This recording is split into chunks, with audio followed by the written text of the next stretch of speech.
Good morning, everyone. I have a great love for books and thought I would do a few book reviews of the things I've read or currently reading and share with you.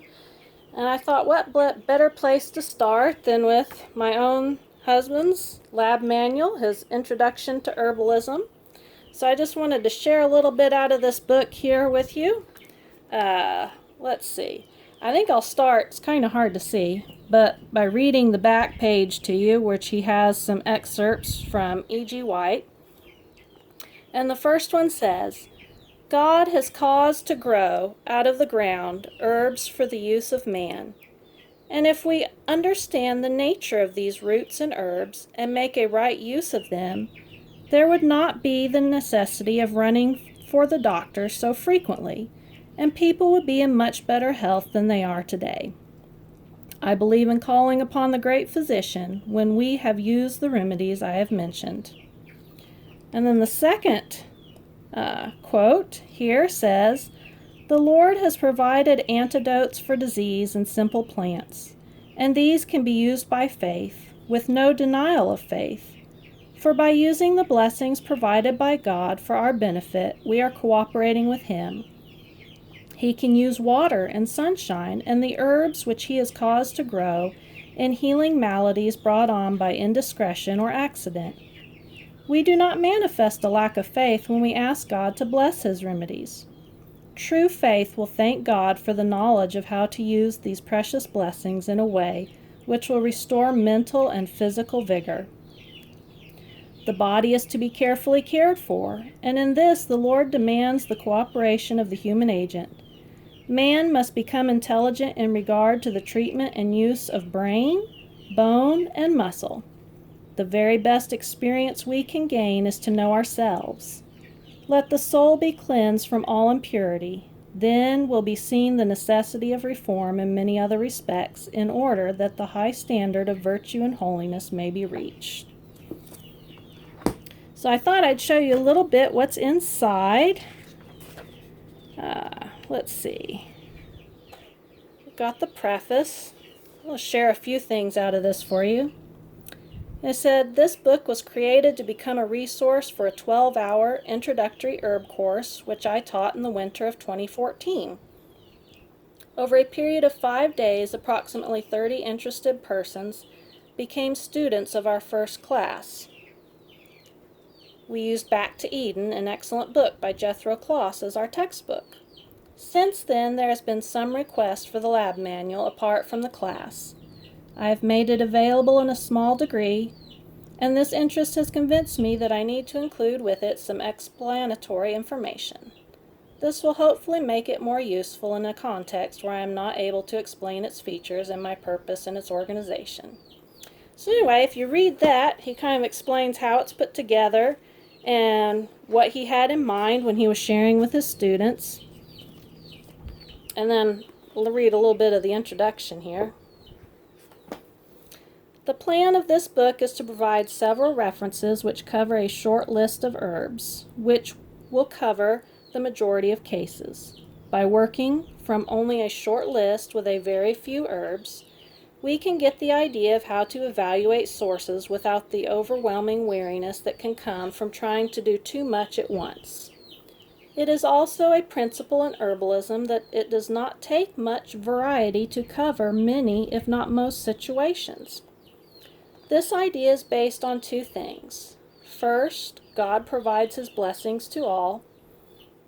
He causes His rain to fall on the just and on the unjust.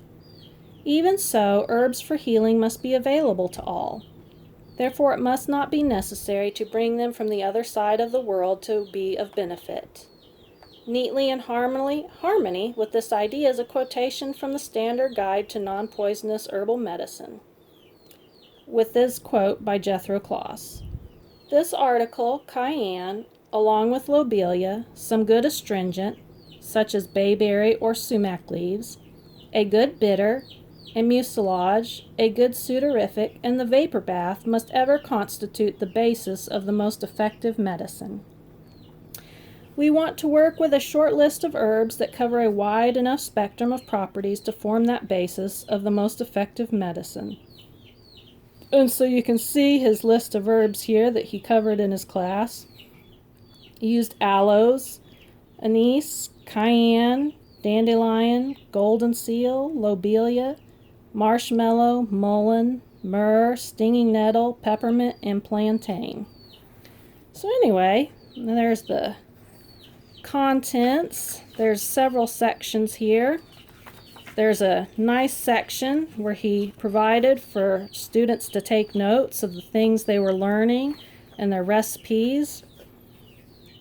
And then there's a section here with some inspirational quotes that he gathered from Ellen White on health and herbs. And he has a quote here from Jethro Kloss, which is the author of his favorite herb book here, Back to Eden. And so he quotes him here, and he says, "I had tried every remedy known to the medical profession, but none of my doctors gave me one ray of hope. I had no thought of ever getting well again.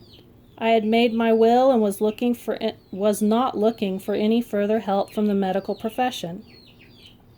It was while in this condition that I came across some books written by Mrs. E.G. White, who, though not a physician, was a great medical missionary.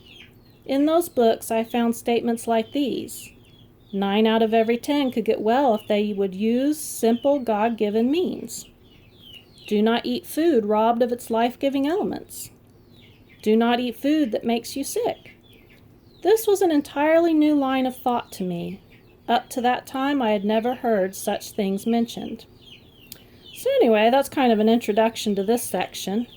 And there's lots of inspiration and encouragement that God has not left us without a remedy. And he wants us to know that and to know how to use it. A couple of other interesting notes in here. There's some recipes for first aid and some different things there. Chart on herb properties. There's a section on herbs here that covers some of the ones that they covered in their class. Let's see. This here is of particular interest if you want to know a little bit of history about the particular herb lobelia and just the controversy that took place just in our own country between the legal system and the ability of people to use herbs. And that's a very interesting story, definitely worth reading. And here is another interesting little bit of history, the legal position of herbalism in England. And it kind of goes through that. I'll just read you the first part here. The practice of herbal medicine reaches back into hoary antiquity. It was probably the first, as it is the unquestionably the oldest, system of medicine in the world.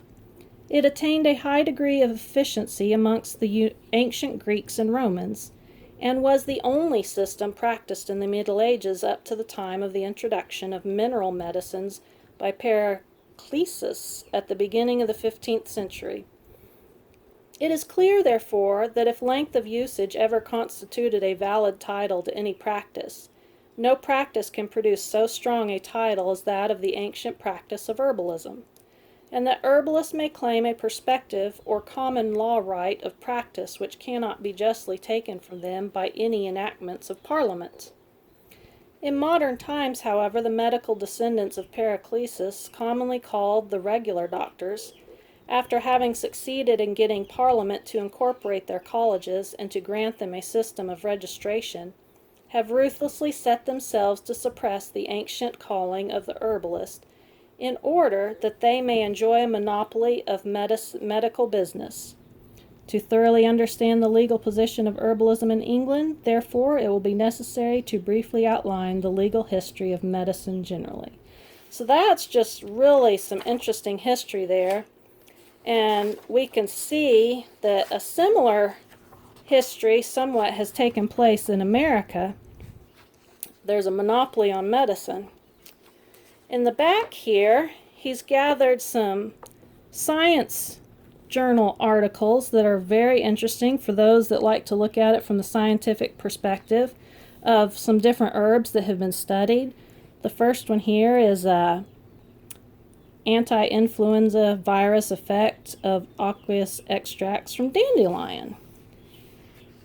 Nothing is new and a surprise to God. He has provided means for our healing. He has not left us without a remedy. So if you have not already obtained a copy of this book and are interested in that, I will put a link in the description to where you can get this on eBay. Anyway, just sharing some thoughts from that book. It's definitely worth taking a look at. I hope y'all have a good day.